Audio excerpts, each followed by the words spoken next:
Ang paniniwalang pwede nang kainin ang baboy at iba pang mga karumaldumal gamit ang Romans chapter 14 verse 20 ay myth or truth?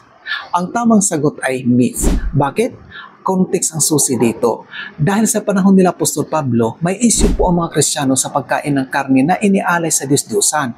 Para sa iba, okay lang ito. Pero sa iba, nakakatiso ito.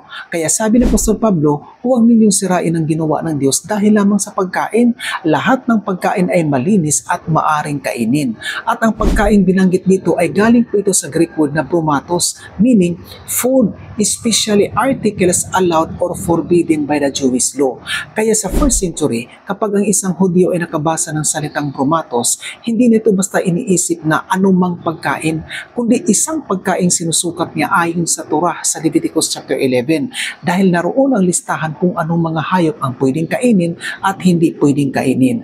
At ito ang batayan ng mga Kristiyanong tulad nila Apostol Pablo.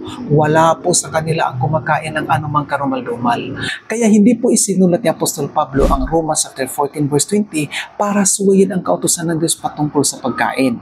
Kaya ang paniniwala na pwede nang kainin ang baboy at iba pang mga karumal-dumal gamit ang Romans chapter 14 verse 20 ay maling theology.